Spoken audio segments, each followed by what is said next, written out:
थकान हो या कमजोरी हो, शरीर कभी बीमार नहीं पड़ेगा। बस तुम्हें शरीर के 4 अंगों पर यह तेल लगाना होगा। वही तेल कौन सा है, ये आज हम एक बौद्ध कहानी की मदद से जानेंगे। तो चलिए दर्शकों, कहानी की शुरुआत करते हैं।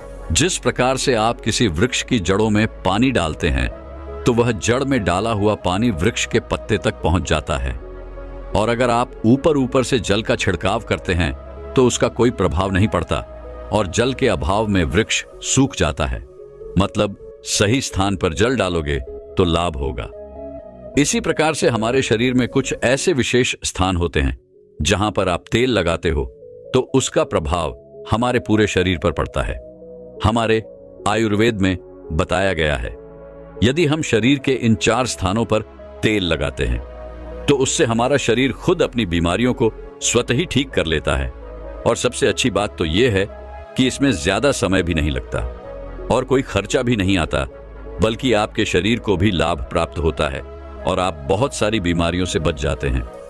तो आइए जानते हैं आखिर वो कौन सी ऐसी 4 जगह हैं जहां पर हमें तेल लगाना चाहिए और हमें किस तरह का तेल लगाना चाहिए और किस समय पर लगाना चाहिए।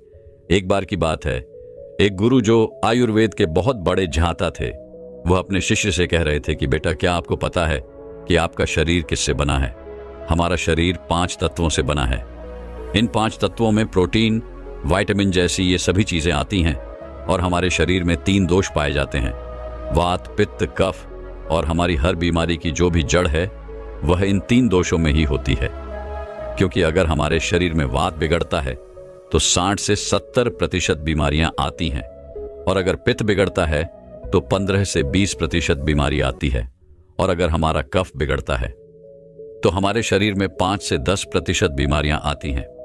यह तीनों ही दोष हमारे शरीर में पाए जाते हैं। जब आपकी बाल अवस्था होती है, यानी जब आप जन्म लेते हैं, तब से लेकर 14 वर्ष की उम्र तक जो भी समय होता है, इस समय हमारे शरीर में कॉफ ज्यादा बनता है। यह प्रकृति की देन है और यह कॉफ इसलिए बनता है क्योंकि हमारा शरीर ग्रो करता है।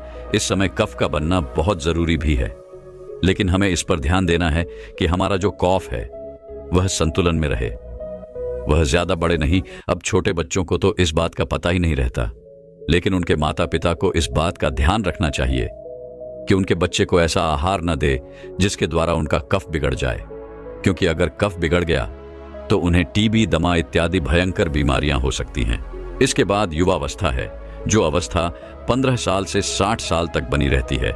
इस समय हमारे शरीर में पित्त प्रवेश सबसे ज्यादा होता है, यानी कि इस समय हमारे शरीर का ध्यान रखना होगा कि हमें ऐसी चीजें नहीं खानी है जिससे हमारा पित्त बिगड़े, क्योंकि अगर पित्त बिगड़ गया तो हमारे शरीर में 15 से 20% बीमारियां आ सकती हैं। इसके बाद आती है वृद्धावस्था। यह 60 से ऊपर की उम्र होती है। उस समय हमारे शरीर में बहुत ज्यादा वात बिगड़ता है और वह बिगड़ने की वजह से 60 से 70% बीमारियां हमारे शरीर में आ जाती हैं। 5 तत्व और 3 दोषों में जब भी कोई कमी आती है तभी हमारा शरीर बीमार पड़ता है, अन्यथा हमारा शरीर बीमार नहीं होता। बहुत से लोग कहते हैं कि भगवान ने हमें ये कष्ट दिया है, वो कष्ट दिया है, इतनी गंभीर बीमारियां दे दी, टीबी, कैंसर, थायराइड दे दिया। लेकिन यह सारी बीमारियां इंसान स्वयं ही पालता है, क्योंकि हमारी प्रकृति तो ये कहती ही है कि आप प्रकृति से प्राप्त भोजन पदार्थ का सेवन करें। लेकिन आप क्या करते हैं? आप पिज्जा, बर्गर, चाउमीन ये सभी खाते रहते हैं। आयुर्वेद कहता है कि आप पानी पीने के सही तरीके अपनाएं, लेकिन नहीं, आपको तो फ्रिज का पानी पीना है, कोल्ड ड्रिंक पीना है। अगर आप प्रकृति के नियमों के हिसाब से नहीं चलेंगे, आयुर्वेद के नियमों को नहीं अपनाएंगे, तो आपका शरीर तो बीमार होगा ही। इसमें भगवान क्या कर सकता है? लेकिन अगर आप आयुर्वेद के नियमों को अपने जीवन में अपना लेते हैं तो जीवन भर आपका शरीर बीमार नहीं पड़ेगा। फिर गुरु उनसे कहते हैं कि बच्चों, आज मैं तुम्हें 4 ऐसे अंग बताऊंगा जहां पर तेल लगाने से आपके शरीर में कभी भी कोई बीमारी नहीं होगी, और इससे आपके तीनों दोषों का संतुलन भी बना रहेगा और आपके शरीर में किसी भी 5 तत्वों की कोई कमी नहीं आएगी। सबसे पहला है आपकी नाभि, दूसरा है आपके पैर के तलवे, तीसरा है आपकी नासिका और चौथा अंग है आपका। सिर्फ यह 4 सबसे महत्वपूर्ण अंग है और इन चारों अंगों पर आपको तेल लगाना है, लेकिन आपको यह ध्यान रखना है कि कब और कैसे लगाना। सबसे पहले हम जानते हैं नाभि के बारे में। बच्चों, यह आपके शरीर का सबसे महत्वपूर्ण अंग है, क्योंकि यह आपके 72,000 नाड़ियों का केंद्र है। यह एक ऐसा केंद्र है जो सबसे अधिक नाड़ियों से जुड़ा हुआ है। यह जो आपकी नाभि है वह आपके पूरे शरीर से संबंधित है। जब आप नाभि में तेल का प्रयोग करते हैं तो उससे पूरे शरीर की नाड़ियां प्रभावित होती हैं। पूरे शरीर में ठीक प्रकार से ऊर्जा का संचार होता है। आप और भी ज्यादा ऊर्जावान और जवान महसूस करते हैं। आपने देखा भी होगा कि जब छोटा बच्चा जन्म लेता है, जब वह बहुत छोटा होता है तो उसके माता पिता उसके पूरे शरीर पर तेल की मालिश करते हैं, क्योंकि उस समय शरीर पर तेल की मालिश करने से हड्डियां मजबूत होती है। इसलिए आपको भी नाभि में तेल लगाना है और आपको शुद्ध सरसों का तेल लगाना है। किसी भी कंपनी का तेल आपको नहीं लेना है, क्योंकि वो शुद्ध नहीं रहता। उसमें विभिन्न प्रकार के केमिकल होते हैं जो आपको नुकसान पहुंचा सकते हैं। अगर आप इन दोनों बातों को कंपेयर करेंगे तो आपको पता चलेगा कि ये जो शुद्ध सरसों का तेल होता है थोड़ा गाढ़ा होता है और थोड़ा बहुत गंदा भी होता है, लेकिन जो तेल आप बाजार से खरीदते हैं वो बिल्कुल साफ होता है, क्योंकि उस तेल में केमिकल डाले होते हैं जिससे वो तेल साफ हो जाता है। इसलिए आपको सरसों के बीज खरीदने हैं और अपनी आंखों के सामने उनका तेल निकलवाना है और फिर उसी तेल का आपको प्रयोग करना है और आपको सोते समय अपनी नाभि पर उस तेल को लगाना है। नाभि में तेल लगाने का सबसे पहला लाभ यह है कि जब आप नाभि में तेल लगाते हैं तो इससे आपकी जठराग्नि बढ़ती है। जठराग्नि आपके पाचन कार्य में कार्य करती है, लेकिन जब आपकी जठराग्नि बंद हो जाती है तो आप जो भी भोजन करते हैं उसका पाचन ठीक प्रकार से नहीं हो पाता, वह आपके शरीर में लग ही नहीं पाता, जिससे आपको भूख कम लगती है और फिर वो भोजन पेट में सड़न मचाता है। तो नाभि में तेल लगाने से ये जो जठराग्नि है वह बढ़नी शुरू हो जाती है और भोजन आपके शरीर को ठीक प्रकार से लगता है। और जब भोजन ठीक प्रकार से पचता है तो उससे जो भी पाचक रस निकलते हैं वो भी एक प्रकार से निकलते हैं और आपके शरीर में पोषक तत्वों की पूर्ति करते हैं, जिससे शरीर के विभिन्न भागों पर, पूरे शरीर पर उसका प्रभाव होता है। नाभि में तेल लगाने का दूसरा फायदा यह है कि इससे आपकी अपान वायु संचालित होती है। अपान वायु नाभि के नीचे के क्षेत्र में काम करने वाली वायु होती है और ये जो वायु हैं ये मल्लों के विकास से संबंधित हैं, यानी कि ये आपके शरीर में टॉक्सिन्स बाहर निकालने का कार्य करती है। तो जिन लोगों को कब्ज की परेशानी रहती है, ठीक प्रकार से मल विकास नहीं होता, उनके लिए बहुत उपयोगी है। और मासिक चक्र में जो महिलाओं को मासिक अधिक प्रेरणा होती है उसमें भी ये उपयोगी है। और मूत्र विकार, यूराइन से संबंधित कोई भी समस्या अगर आपको या फिर किसी व्यक्ति को रहती है तो उसके लिए भी यह उपयोगी होती है। तो यह अपान वायु को संतुलित करता है, जिससे विभिन्न प्रकार के फायदे मिलते हैं। नाभि में तेल लगाने का तीसरा सबसे बड़ा फायदा यह है कि इससे आपकी त्वचा अच्छी रहती है, त्वचा पर ग्लो आता है। आपने सुना भी होगा कि जब हमारे होंठ फटे हैं तो हमारे दादा परदादा ये सब कहते थे कि नाभि में तेल लगा लो, ठीक हो जाएंगे। और हाँ, ऐसा होता भी है। नाभि में तेल लगाने से कभी होंठ नहीं फटती हैं, स्किन की ड्राइनेस खत्म हो जाती है, चेहरे पर चमक आती है, झुर्रियां नहीं पड़ती। इसके अलावा हमारे शरीर में 72,000 नाड़ियां हैं। जब वह रुक जाती है, अवरोध हो जाता है, तो इनमें प्राण का संचार ठीक से नहीं होता है। जब इनमें प्राण का संचार ठीक से नहीं होता है, जिससे आपको आलस आने लगता है, ऊर्जा की कमी आपको महसूस होती है और आपका मस्तिष्क ठीक से काम नहीं कर पाता। और ऐसा इसलिए होता है क्योंकि ये जो 72,000 नाड़ियां हैं ये सीधे आपके दिमाग से संबंधित हैं। और जब आप नाभि में तेल लगाते हैं तो ये नाड़ियां खुल जाती हैं। इससे प्राण का संचार ठीक होता है और शरीर मूल्यवान बनता है। मस्तिष्क बहुत ही अच्छे से कार्य करता है। दूसरा स्थान है आपके पैरों के तलवे। सारी नसें पैरों के तलवे से जुड़ी होती है। इसलिए कहा जाता है कि सुबह सुबह जो मॉर्निंग वॉक होती है, नंगे पैर जमीन पर या फिर हरी घास में करनी चाहिए, तो उसकी आंखों की रोशनी कभी कम नहीं होगी। और पैरों के तलवे पर यही शुद्ध सरसों का तेल लगाना है। जब आप सोने जाएं तो आपको सबसे पहले अपने पैरों को गुनगुने पानी से धो लेना है, फिर उन पैरों को अच्छे पोंछ लेना है। पैर पोंछने के बाद जब आपके पैर एकदम से सूखे जाएं, तब आपको एक कटोरी में सरसों का तेल लेना है और उसे अपने पैरों के तलवे पर लगाना है। इसके बाद में अगर आपके घर में कांसे की कटोरी है तो उससे अपने पैरों की मालिश करनी है, क्योंकि कांसे के बर्तन से शरीर में जितनी भी गंदगी रहती है वह सब बाहर आ जाती है। कांसे के बर्तन जब हम पैरों में खसर करते हैं तो आपके पैर थोड़े से काले होने शुरू होते हैं। इससे शरीर में विषाक्त पदार्थ कम होते हैं। जिसके पैर के तलवे कम काले होते हैं उसके शरीर में विषाक्त होता है, और जिसके पैरों के तलवे ज्यादा काले होते हैं उनके शरीर में विषाक्त ज्यादा रहता है।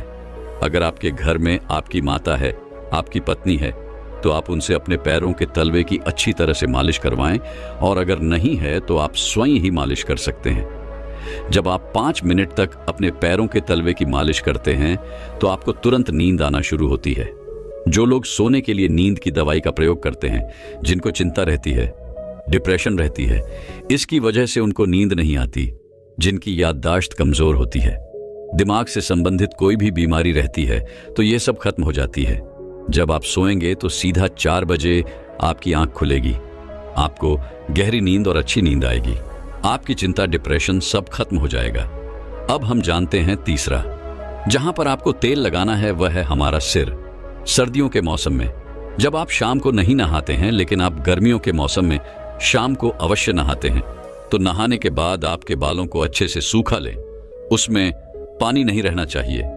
इसके साथ आपको अपने सर में वही शुद्ध सरसों का तेल लगाना है।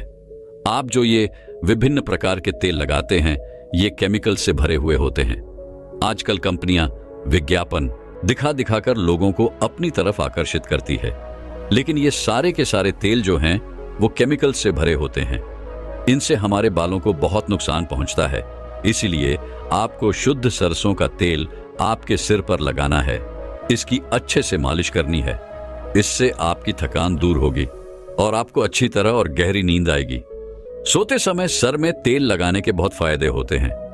इससे आपके बाल मजबूत होते हैं, आपके बाल काले घने होते हैं, आपको अच्छे से नींद आती है, गहरी नींद आती है, आपकी याददाश्त, आपके दिमाग की शक्ति मजबूत होगी, शरीर में शक्ति का संचार होगा, आपको कभी भी हेयर फॉल की समस्या नहीं होगी। जब आप बालों की जड़ों पर तेल लगाते हैं तो इससे ब्लड सर्कुलेशन बढ़ जाता है, और जब ब्लड सर्कुलेशन बढ़ता है तो वहां पर अत्यधिक मात्रा में ऑक्सीजन पहुंचती है, न्यूट्रिएंट्स पहुंचते हैं, और वो अंग स्वस्थ होना शुरू हो जाता है। इसके बाद गुरु उन सभी बच्चों को कहते हैं कि हमारे शरीर का आखिरी अंग जहां पर हमको तेल लगाना ही चाहिए वह है हमारी नासिका। नासिका आपके सिर तक पहुंचने का मार्ग है। इससे हमारा दिमाग प्रभावित होता है। तो बच्चों, अगर आपको शुद्ध देसी गाय का घी मिल जाता है तो आप तेल की जगह घी का प्रयोग भी कर सकते हैं। आपको रात को सोते समय शुद्ध देसी घी के एक एक बूंद अपने नाक में डाल देनी है। नाक में घी डालने के इतने ज्यादा फायदे होते हैं कि आप सुनकर चौंक जाएंगे। अगर किसी के अंदर पागलपन है, 2-3-4 महीने के अंदर ही उसका पागलपन भी खत्म हो सकता है। यदि किसी के पर्दे में छेद है तो वो भी बिना ऑपरेशन के 3-4 महीने में ठीक हो सकता है। नाक में जितनी भी प्रकार की एलर्जी है, जैसे बार बार छिक आना, नाक में खुजली चलना, नाक बंद हो जाना, ये सारी समस्याएं खत्म हो जाएंगी। आंखों की रोशनी बढ़ेगी, मानसिक समस्याएं खत्म हो जाएंगी, बाल काले हो जाएंगे। इसके बाद गुरु उन सभी शिष्यों से कहते हैं कि बच्चों, अगर आप अपने शरीर के इन सभी 4 अंगों पर नियमित रूप से सरसों का तेल लगाते हैं तो इससे आपके शरीर में जितने विषाक्त पदार्थ हैं वो सभी बाहर आ जाते हैं और आपका शरीर कभी भी बीमार नहीं होगा। आप हमेशा ही ऊर्जावान महसूस करेंगे। एक दिन एक राजा भगवान बुद्ध के पास आया। बुद्ध के आश्रम में बहुत भीड़ थी। राजा ने भगवान बुद्ध से अनुरोध किया कि वह एकांत में कुछ बुद्ध से कहना चाहते हैं। तथागत बुद्ध बोले, सर्वत्र एकांत है, यही बोलो। फिर राजा ने कहा कि मैं तथागत संन्यास लेना चाहता हूं। बुद्ध गंभीर हो गए। वे बोले कि तुम्हें संन्यास्त होने के लिए दीक्षा के पहले मेरी एक शर्त का पालन करना होगा। राजा ने स्पष्ट किया कि जब दीक्षा लेनी ही है और संन्यास्त होना ही है तो मुझे आपकी सभी शर्तें मंजूर हैं। और फिर तथागत बुद्ध ने आदेश दिया और कहा, अपने कपड़े उतारो, अपने जूते उतारो और नग्न हो जाओ, और इसी नग्न अवस्था में अपने राज्य के राजमार्गों पर स्वयं को जूते मारते हुए चक्कर लगा कर आओ। राजा असमंजस में पड़ गया। तथागत बुद्ध यह क्या कह रहे हैं? मैं एक राजा हूं, इस तरह से मैं नग्न होऊंगा और नग्न होकर अपनी ही सड़कों पर कैसे खुद को जूते मारते हुए चक्कर लगाओ? लेकिन फिर भी राजा को संन्यास्त होना था, तो उन्होंने भगवान बुद्ध की शर्तें मान ली और वे वैसा ही करने के लिए निकल पड़ा। राजा ने वैसा ही किया। वह नग्न होकर स्वयं को जूते मारते हुए राज्य की सड़कों पर दौड़ने लगा और यहां उसके चले जाने पर शिष्य ने बुद्ध से कहा कि भंते, जब हम आपसे दीक्षा लेने आए थे तब आपने तो ऐसी कठोर शर्त नहीं लगाई थी। आप तो स्वयं करुणा अवतार हैं, फिर आपने राजा के साथ ऐसा कठोर व्यवहार क्यों किया? तब भगवान बुद्ध बोले, जब तुम लोग संन्यास लेने आए थे तब तुम्हारे अहंकार बहुत बड़े नहीं थे, इसीलिए तुम लोगों से घर घर भिक्षाटन करवा के ही काम बन गया। यह तो एक बड़े राजा है, इसका अहंकार भी बहुत बड़ा है, इसलिए जितना बड़ा रोग उतनी बड़ी दवाई, इसलिए महारोग की दवाई भी अधिक शक्तिशाली होती है। किसी कारणवश मैंने इनका परीक्षा भी इतना कठिन किया है। राजा जब इस दशा में अपनी ही प्रजा के सामने से गुजरेगा तो उसका अहंकार चूर चूर हो चुका होगा। राजा ने शाम तक शर्त पूरी कर ली और बुद्ध के चरणों में आकर गिर गया और फिर बोला, तथागत, अब तो मुझे आप दीक्षा देकर मुझे संन्यास्त करें। भगवान बुद्ध ने राजा के सिर पर मुकुट रखा और कहा कि अब तुम्हें संन्यास लेने की जरूरत ही नहीं है। जाओ और कर्ता भाव छोड़कर साक्षी भाव से राज करो। अब तो तुम राजस्व हो चुके हो, अब तुम राजस्व हो। देखिए दोस्तों, किस तरह से भगवान बुद्ध ने एक राजा को उपदेश दिया और राजा का जीवन धन्य हो गया। दोस्तों, यह छोटे से उपदेश से आपको क्या ज्ञान प्राप्त हुआ, कमेंट में हमें जरूर बताइएगा। चलिए अब जानते हैं स्वास्थ्य से संबंधित बहुत ही महत्वपूर्ण जानकारी।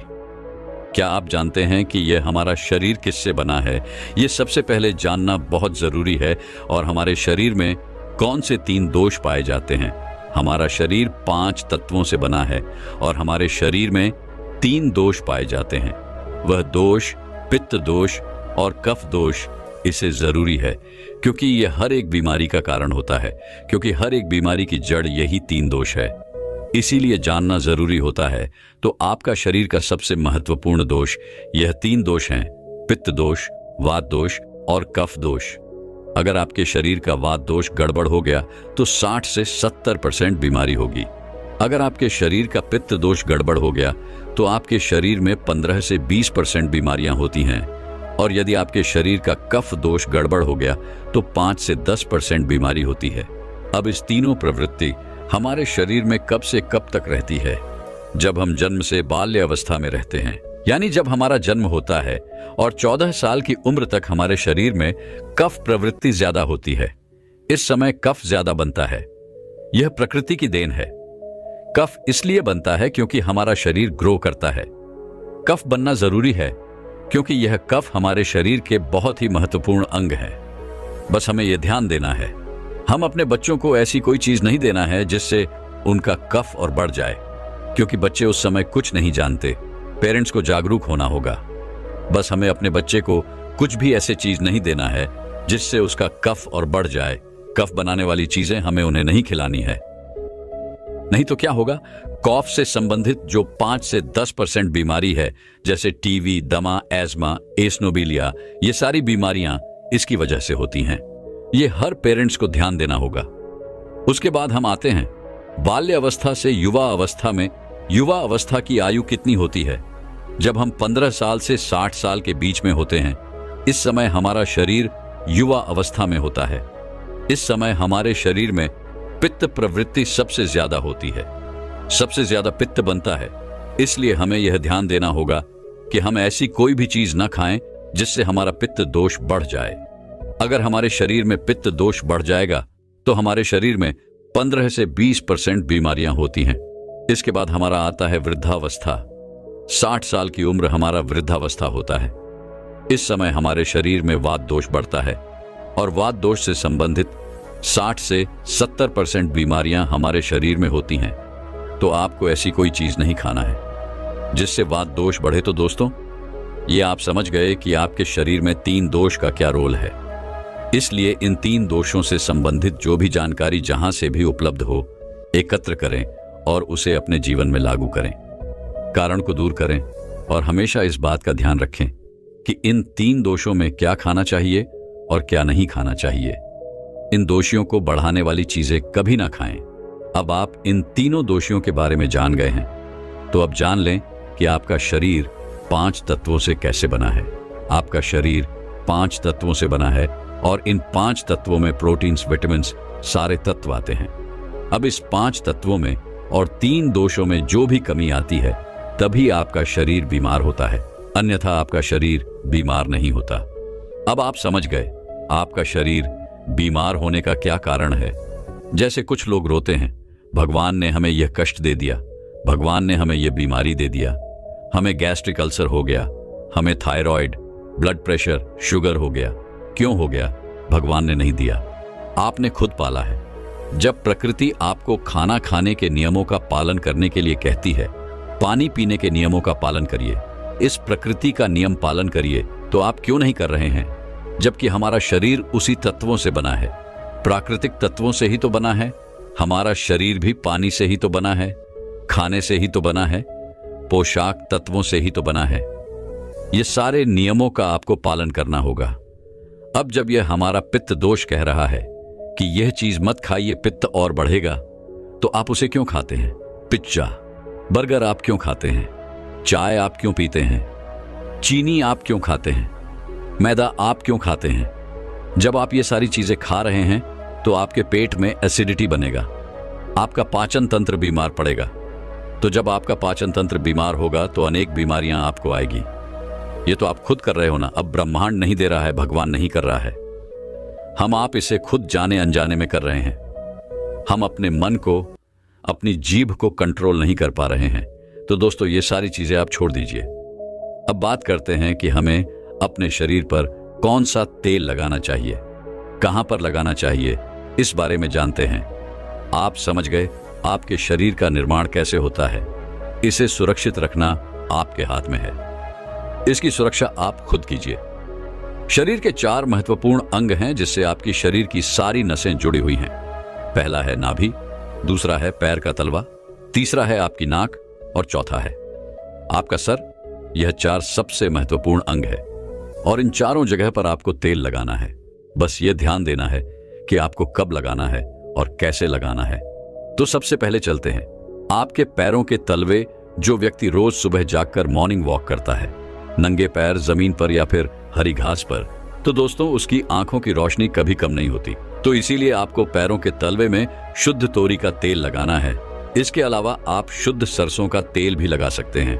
जब आप रात में सोने जाएं तो उसके पहले गुनगुने पानी से अपना पैर धो लीजिए। पैर धोने के बाद बढ़िया से उसे साफ कर लीजिए, सूख जाए। जब आप बिस्तर पर लेट जाएं और अपने हाथ से मालिश कर लीजिए।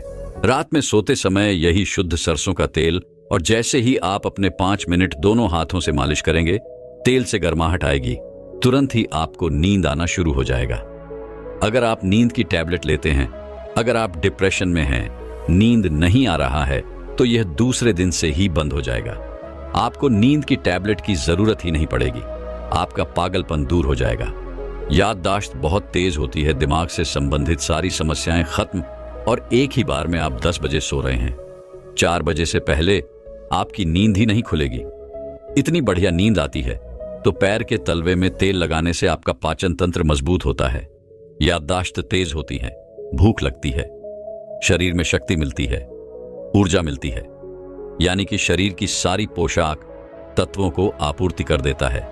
दूसरा स्थान है नाभि, जो कि आपके शरीर का सबसे महत्वपूर्ण अंग है।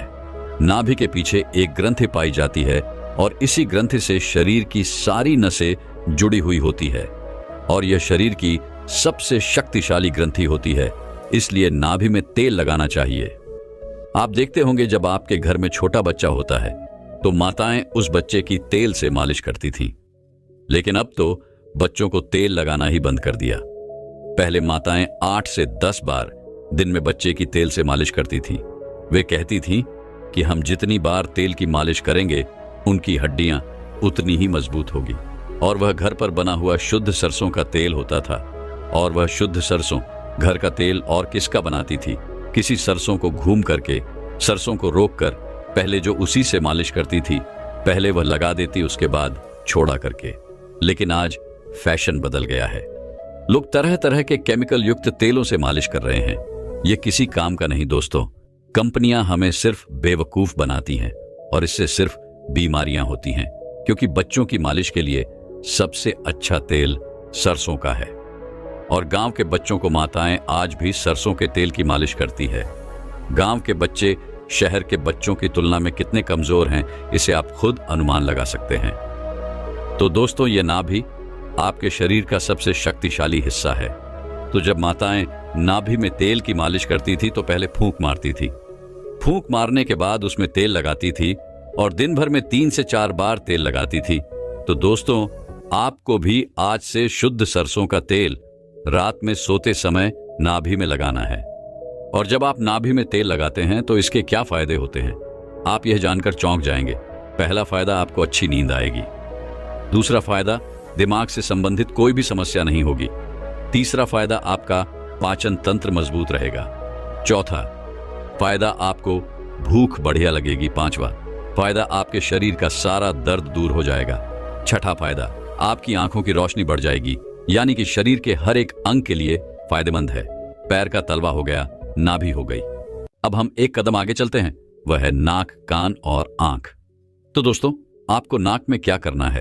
अगर आपको गाय का शुद्ध देसी घी मिल जाए तो घी की 1 बूंद दाएं नाक में और 1 बूंद बाईं नाक में, दोनों नाक में 1-1 बूंद डालनी है। रोजाना दोनों नाक में 1-1 बूंद डालें।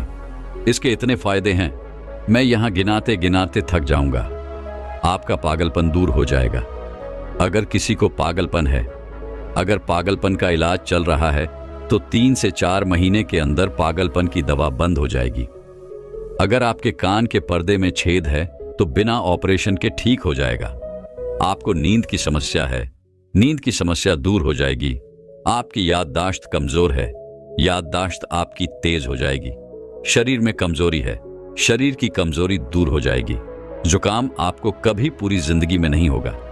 जुकाम, सर्दी की नाक से संबंधित जितनी भी बीमारी है आपको नहीं होगी।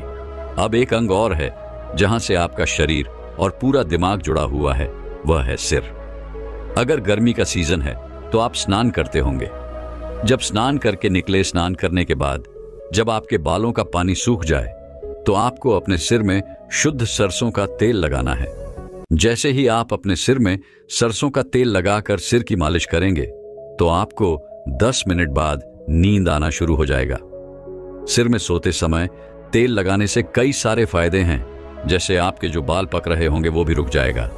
आपको नींद बढ़िया आएगी, दिमाग की याददाश्त पावरफुल होगी, शरीर की शक्ति बढ़ेगी, शरीर की कमजोरी दूर हो जाएगी, यानी कि शरीर की सारी शक्तियां आपको मिलेंगी सिर में तेल लगाने से। तो दोस्तों, आप शुद्ध सरसों तेल को अपने शरीर के इन 4 अंगों पर लगाएं और देसी घी को अपने नाक में डालिए। यह प्रक्रिया आप अपना लीजिए, आपका शरीर स्वस्थ और तंदुरुस्त हो जाएगा।